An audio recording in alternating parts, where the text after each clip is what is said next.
Welcome. Learn about Zoom Video Communications. Zoom Video Communications is a remote conferencing services company headquartered in San Jose, California.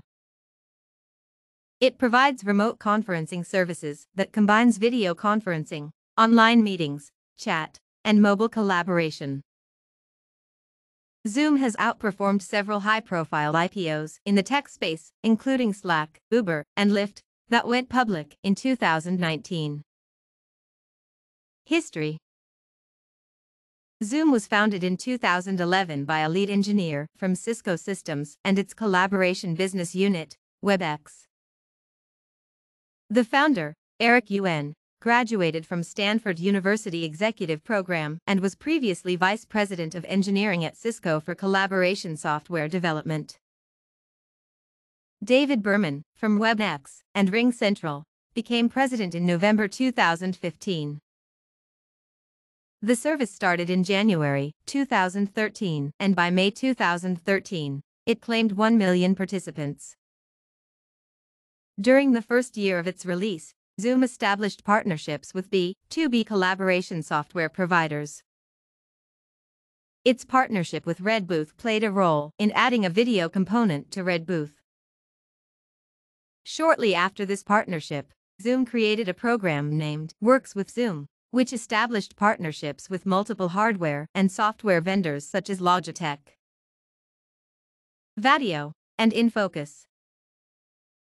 Towards the end of the year, Zoom managed to have its software integrated into InterviewStream, a company that provides remote video interviewing capacity to employers. InterviewStream expanded their video interviewing capabilities using Zoom's video services. On December 11, 2013, Centrify Corporation announced it would integrate Microsoft Active Directory, access control, and single sign-on compatibility with Zoom's application. By March 17, 2014, Zoom added the capability for participants to join meetings by dialing into a toll-free public switched telephone network number via its partnership with Voxphone. The release of version 3.5 later in the year added mobile screen sharing to mobile devices running iOS. In June 2014, Zoom's participant count has grown to 10 million. As of February 2015, the number of participants utilizing Zoom Video Communications chief product, Zoom Meetings, reached 40 million individuals, with 65,000 organizations subscribed. In addition to this, the company surpassed 1 billion total meeting minutes across its entire service lifespan. On February 4, 2015, Zoom Video Communications received $30 million in Series C funding. Participants in this funding round include Emergence Capital, Horizons Ventures, Qualcomm Ventures, Jerry Yang, and Dr. Patrick Soon-Shiong. In the same year, on the 15th of September, Zoom partnered with Salesforce to integrate video conferencing into the CRM platform, allowing salespeople to initiate such conferences with their leads without leaving the application.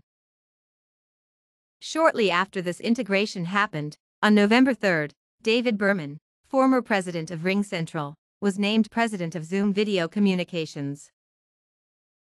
Peter Gassner, the founder and CEO of Viva Systems, joined Zoom's board of directors on the same day. In February 2016, Zoom has opened a new office in Denver, Colorado. According to UN, the company's CEO, the reason for this expansion was to take advantage of the state's growing technology scene and its central U.S. location. Later the same year, the company added Bhask Iyer, VMware's CIO, as a business advisor. As a unicorn. In January 2017, Zoom had officially entered the Unicorn Club and attracted $100 million in Series D funding from Sequoia Capital at a $1 billion valuation. The announcement was coupled with the release of Zoom 4.0. According to CEO Yuan, the company would be banking the investment and investing in portions that need development, rather than planning a project with these funds. since Zoom has had a cash flow positive status in the last quarter. On April 24, 2017, the video communications provider announced the release of the first scalable telehealth product, allowing doctors to visit their patients through video for consultation. The solution, called Zoom for Telehealth, integrates with other healthcare applications within hospital infrastructures and provides a virtual waiting room for patients. It also allows for signed business associate agreements to maintain HIPAA compliance for adopters. In May 2017, Zoom announced a partnership with Polycom through a new product called the Zoom Connector for Polycom. Zoom Connector for Polycom integrated Zoom's video meetings into Polycom's conferencing systems, enabling features such as multiple screen and device meetings, HD and wireless screen sharing, and calendar integration with Outlook, Google Calendar, and iCal. In August 2017, MarketWired published a press release recognizing Zoom's passing of several milestones in company growth. Highlights included hosting over 20 billion annualized meeting minutes, opening offices abroad in Sydney and the UK, growing its year-over-year revenue by 150% and customer base by 100%. Partnering and optimizing integrations with Polycom, Crestron, and Cisco, and introducing new features and enhancements to its platform, including Zoom Room scheduling display and Zoom for Telehealth. In addition, Zoom was ranked 18th on the Forbes Cloud 100 list and scored a 4.8/5 on Gartner Peer Insights. In September 2017, Zoom hosted Zoomtopia 2017, Zoom's first annual user conference. Zoom announced a series of new products and partnerships, including Zoom's partnership with Meta to integrate Zoom with augmented reality, integration with Slack and Workplace by Facebook, and first steps towards an artificial intelligence speech-to-text converter. In October 2017, Zoom announced that Jonathan Chadwick had joined the company's board of directors as an audit committee chair to oversee financial reporting and disclosure. On November 8, 2017, Zoom announced that Kelly Steckelberg, former CEO of Zoosk and CFO of Cisco's WebEx division, had joined Zoom as the new Chief Financial Officer. Publicly traded company. In March 2019, Zoom filed to go public on the Nasdaq, and on April 18, 2019, the company went public, with shares up more than 72% with an initial public offering of $36 a share. The company was valued at just under $16 billion by the end of its IPO. In early 2020, usage of Zoom increased sharply as schools and companies adopted the platform for remote work in response to the novel coronavirus pandemic, rising 67% from the start of the year to mid-March. The company offered its services to K-12 schools for free in many countries, and students at a number of colleges and universities spread memes about its use. Products. Initially, Zoom featured the ability to host conferences with up to 15 video participants. On January 25, 2013, the product was improved to allow up to 25 video participants for all meetings. Version 2.5 of the software further extended the offering, allowing up to 100 video participants in one conference. The company has since expanded its offer to include meetings with up to 1,000 video participants for business customers. Zoom relies on client-side encryption using the Advanced Encryption Standard 256-bit algorithm for presentation content. By October 2015, the lower limit of 25 participants in video meetings had been increased to 100. Between 2015 and mid-2016, Zoom Video Communications announced native support for Skype for Business and integration with Slack. Reception.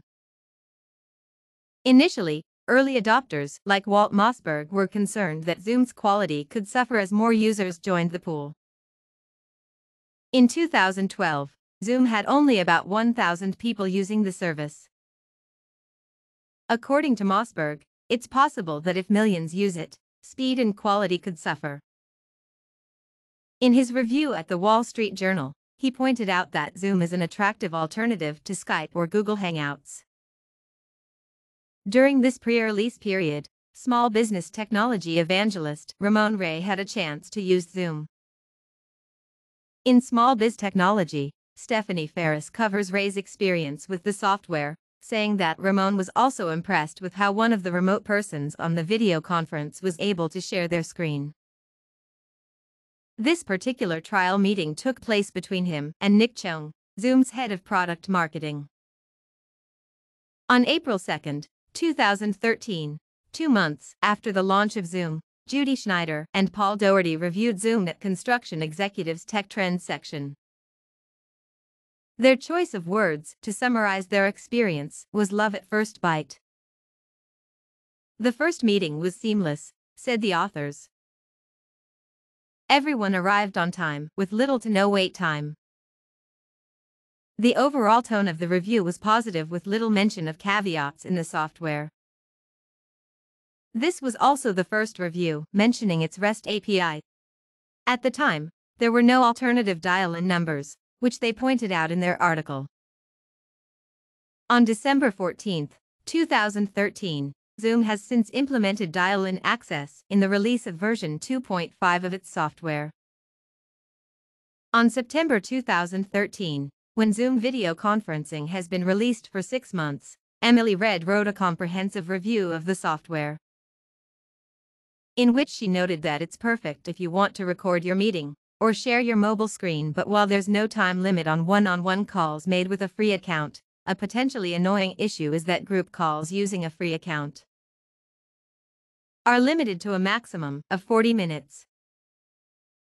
On October 3, 2013, Geek Magazine published a compilation of alternatives to FaceTime for Android, in which it included Zoom's service, saying that while Zoom was built for professional conferencing, it's really easy to use it for personal activities. She Knows, a women's entertainment website, said that Zoom helps young businesses achieve a level of communication usually reserved for large, well-established companies. Nitin Pradhan wrote an editorial for Information Week in which he said that after using it for a year, it has become my go-to communications channel for important discussions, even before email and the phone. On September 10, 2014, Paul Richards, account executive at Haverford Systems, wrote a review of Zoom Presence, noting that it has a simple menu that scales to fit needs in a sleep app-style application. The product's Mac Mini-only approach was also lauded by Richards, implying that it is a way to ensure stability throughout conferences. Zoom has outperformed several high-profile IPOs in the tech space, including Slack, Uber, and Lyft, that went public in 2019.